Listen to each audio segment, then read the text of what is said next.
All right, we have just come out of Transformers Rise of the Beasts. It has come out in the US and some international markets already, but I believe it comes out in New Zealand this week. Next week. Next week, close. Next week. It is the sixth Transformers film.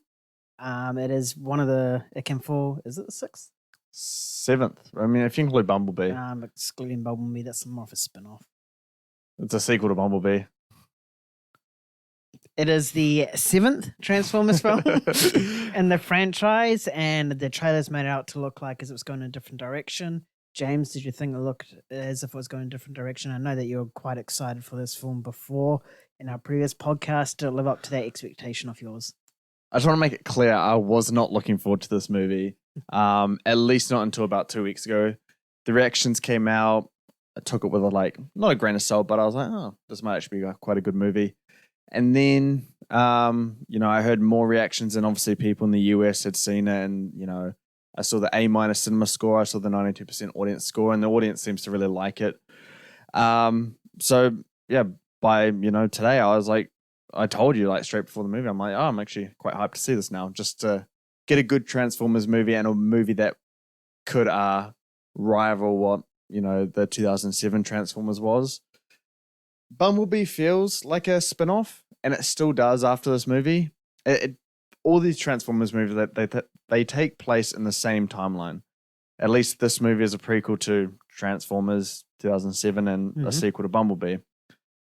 But it fits more along in line with the Michael Bay 5 Transformers movies that he did. They got progressively worse to the point where I couldn't continue watching it before watching this movie here. But that's a different story.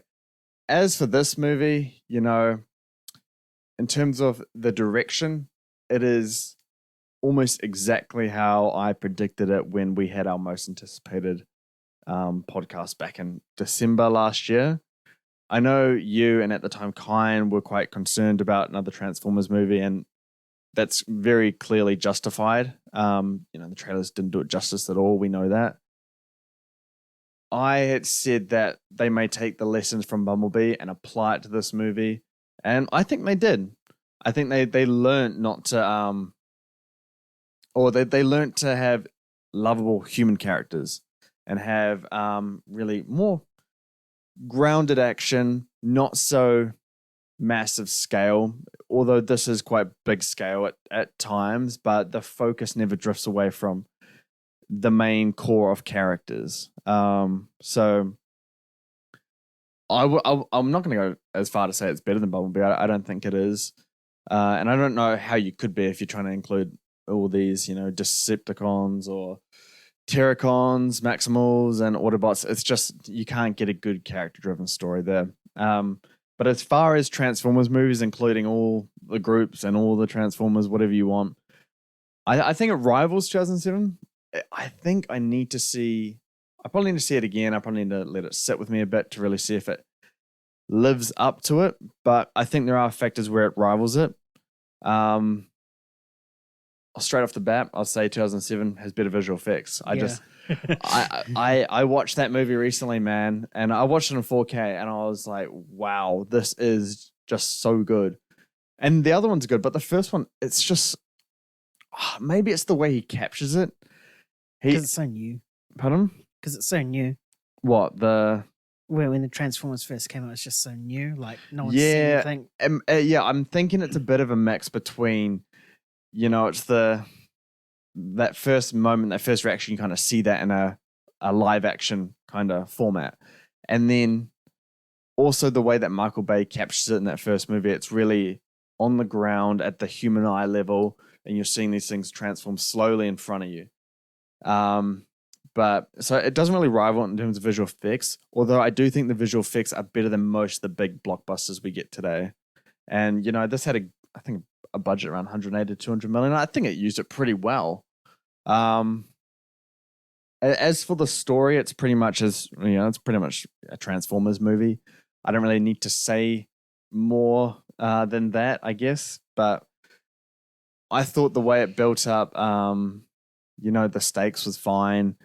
It's it's really generic. They're kind of looking for an artifact, and that's a lot of what the Transformers movies are. I liked how they handled Optimus in this movie. Optimus is really he's very Clark Kent kind of Captain America kind of character, just so pure, so good. He's always just the good guy. So it was nice to see his development as a character to learning lessons, because in this movie he's not the Optimus Prime we used to. He has kind of a negative mindset towards humans, and we see him grow into that, and how he becomes Optimus that we saw in the Bay movies, I guess. As for Anthony Ramos, I thought he was great. Dominic Fishback, she was good in her role. Pretty much fitting in, a kind of Shia LaBeouf and Megan Fox replacement. I don't know who's better, but I think one of the key things that work for these movies is actually having really lovable, human characters that the audience can follow along and kind of resonate with. Which is why I think Transformers 4 and 5, the Mark Wahlberg ones, they're just so bad, because they don't give you a single reason to care about the humans, and yet you're following them. Yeah. So having that aspect is, I think quite crucial to the Transformers movies, at least in my experience recently watching them. And I didn't watch Bumblebee recently, but obviously you're following Haley Steinfeld throughout the entire movie, and I guess that's why it's probably one of the better ones.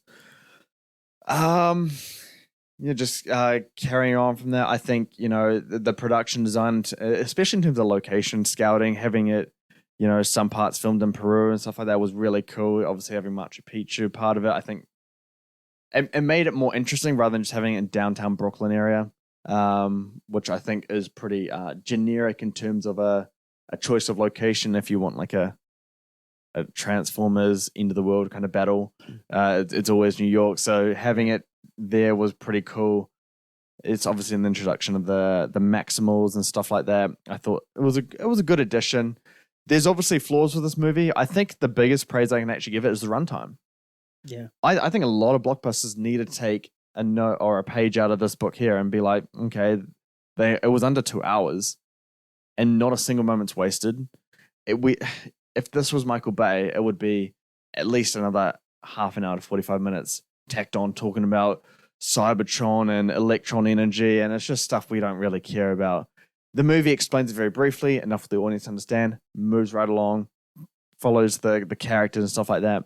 So I think it's really nicely paced. It creates a really good, or at least a fun cinema experience, and I think that's all Transformers needs to be. It doesn't need to be some really, dark, complex, intricate, thought-provoking kind of movie. It just needs to be good popcorn fun, exactly like the 2007 one was.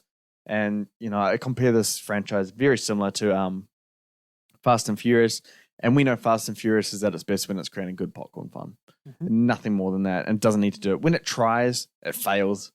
So just stay in your lane, pretty much. And I think that's what this movie did. It knew what it needed to do, and I think it did that. I think as for the score, the main composer for this I thought was quite weak, quite bland. Nothing really interesting came through. The only thing that came through was it's the original composer in the first Transformers movie from 2007. He created some pieces for this. I think it was like 2 or 3, and you heard that at the end. I know what scene I'm talking about. So he makes his presence is felt in it. The main composer, I don't think so as well, but there's a good 90s soundtrack in this, some good, 90s pieces of music in terms of 90s hip hop, Wu-Tang Clan, a tribe called Quest and stuff like that. So I thought that was a good addition.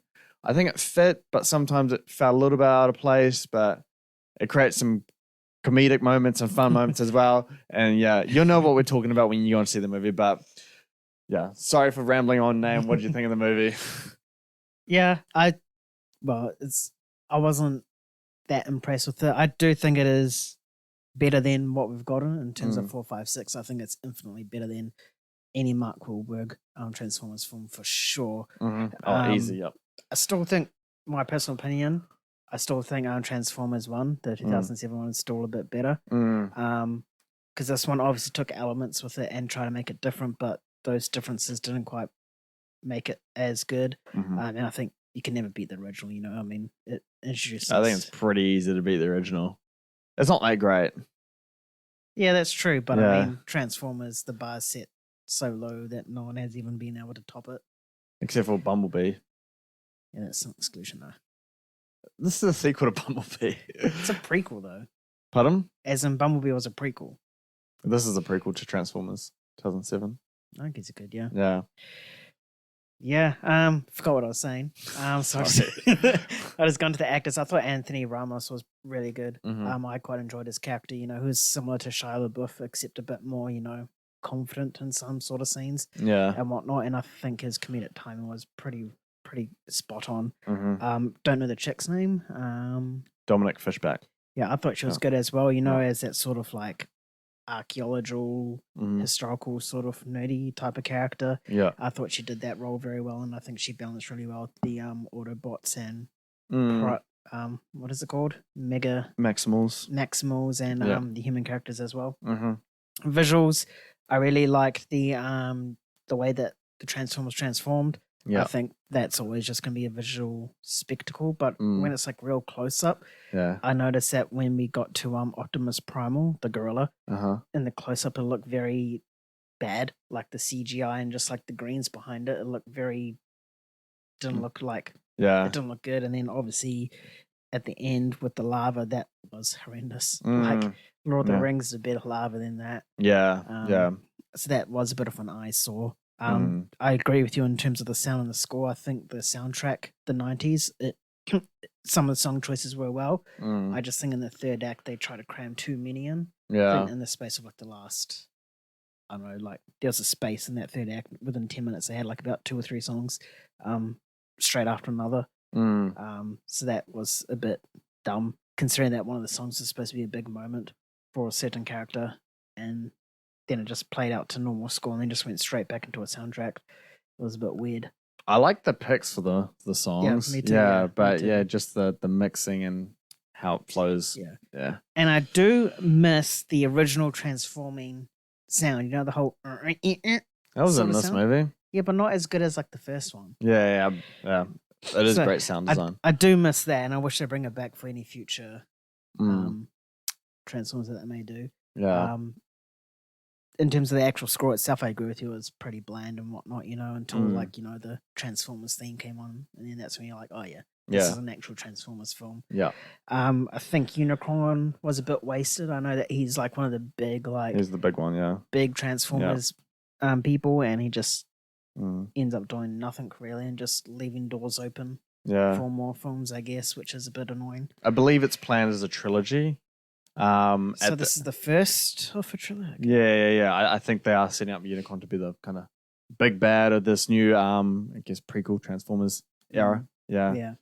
Okay, if that is the case, then cool. That might not even be made. But if it's just like a one-off, like we've seen with all these other Transformers, then it's just a bit wasted, considering how big of a villain he is. Yeah. I would like to see in future films, obviously after this, just if there is, how Megatron came up to become one of the big bads. I'd like to see that. I'm presuming they're going to still stick within the pre-2007 for now. Yeah, because there's a lot of untapped. Well, Megatron's been frozen since like early 1900s. My memory from the first Transformers movie. Has he? Yeah. In Sector 7, frozen there for ages because Sam Witwicky's father found him in the Arctic, frozen. Ah, yes. Yeah, so he's been there for ages. Yeah, so they could easily bring him into this new time period. And they could easily explore like why Optimus Prime and Megatron have such a big rivalry as well. Yeah. That's untapped. So I'd like to see Transformers go in that sort of direction. Yeah. Still stay with the prequels. I do like the design of some of the Transformers. Like I think Optimus Prime just looking like his TV self. Wasn't as good as Bumblebee. Because Bumblebee was like legit, like straight from the cartoon. Yeah. But this was very close, and I do like that. Same with Bumblebee as well. He looked quite comic heavy as well. Yeah. Well, not comic, TV. Yeah. TV here. Sorry. Everything I feel everything we talk about nowadays is comic books, so just stuck in that, trend. It's nice not to talk about comic books, but yeah. It is, yeah. What direction would you like to see Transformers going after this film? Well, I say it's close to, in terms of quality, the 2007 Transformers, the original.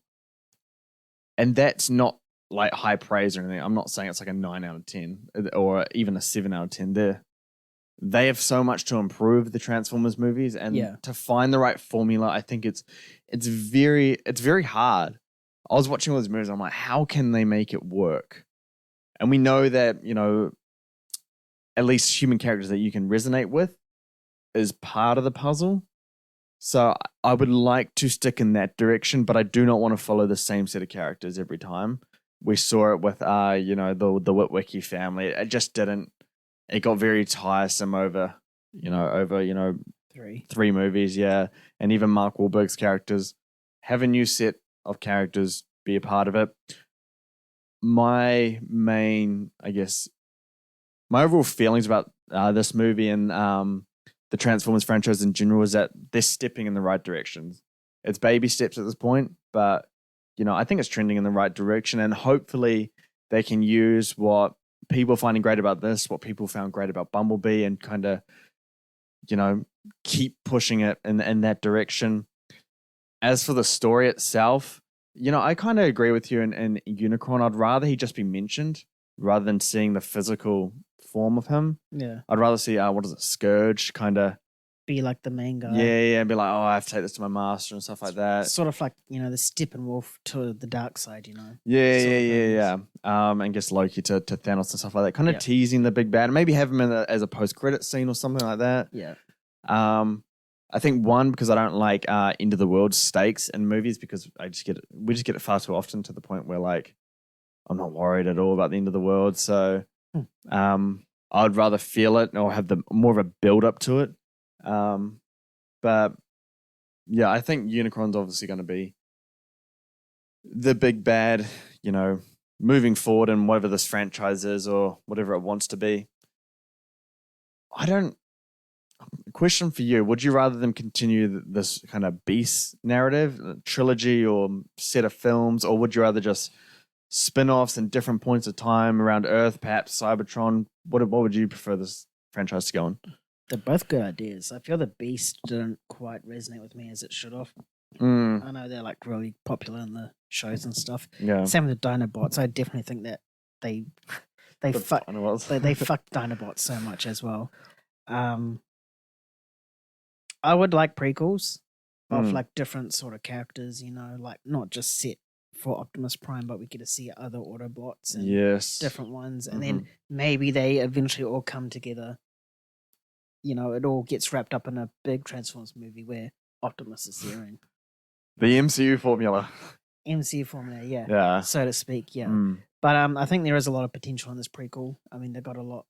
I think this one's set in 94, so they easily have like at least another 13 years before they catch up to the original storyline. So I think there's a lot of potential here for the prequels and whatnot. So world's the oyster, as long as they can do it right and probably rather plan it out rather than just going one movie at a time.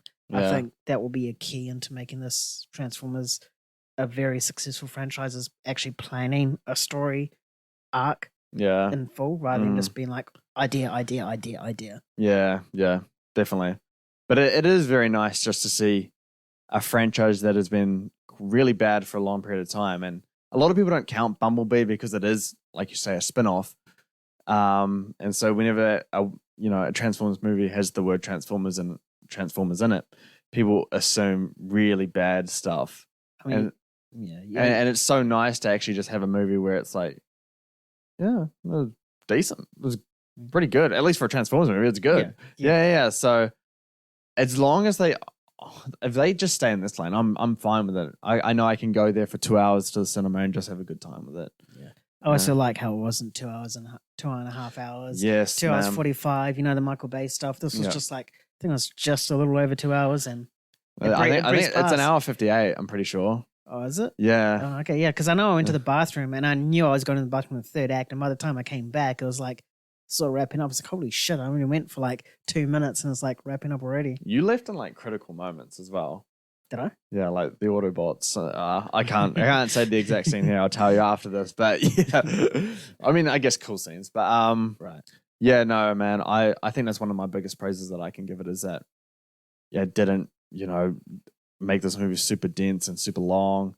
Didn't have, exposition about their world or their energy or stuff like that, because we got enough of that in the Bayverse. Lore. Is that what Yeah. you're talking about lore? Yeah. All that kind of shit. It's just good to have a well-paced action movie. That's the best way I can phrase it. Yeah. I agree. And if you had to rate this movie out of 10, what would you give it? Ooh. I'll probably just sit with a 6.5. 6.5, yeah. It's an entertaining popcorn flick. It's in the realm of Fast X, if I'm going to be honest. Yeah. Yeah. You? I was thinking around about a 6 as well. 6? Yeah. 6, yeah, for me. Yeah. Yeah. What I can say before we close off this review, that last scene, it's exciting. It's interesting. It does bring in hype because Yeah. it's something so stupid, but it's been rumored for so long. Yeah. And like just seeing it on screen is just like, yeah, this could be very interesting. Looks like they're going to go through with it. I hope they do. If they do it in the way that I envision, I'm excited for that. I mean, I don't know if it's going to be any good or not, but it should be entertaining. Yeah. Definitely entertaining for sure. Oh, I hope Paramount goes in that direction. Fingers crossed, eh? Yeah. All right. Thank you, everyone, for listening to our Transformers Rise of the Beast review. Hope you enjoyed it. If you want to read our written review, they'll be out very shortly. You can head over to moviegames.com and read it over there. If you are interested in any of our other content that we write, we do box office analysis, 4K physical media content, and obviously other reviews as well. Head over and give us a click. If you want to discuss, if you've seen Rise of the Beasts over in America and you want to discuss your thoughts with us or even that ending scene, head over to our socials. We're quite active on TikTok, Pinterest, Twitter, YouTube, you name it, we're on it.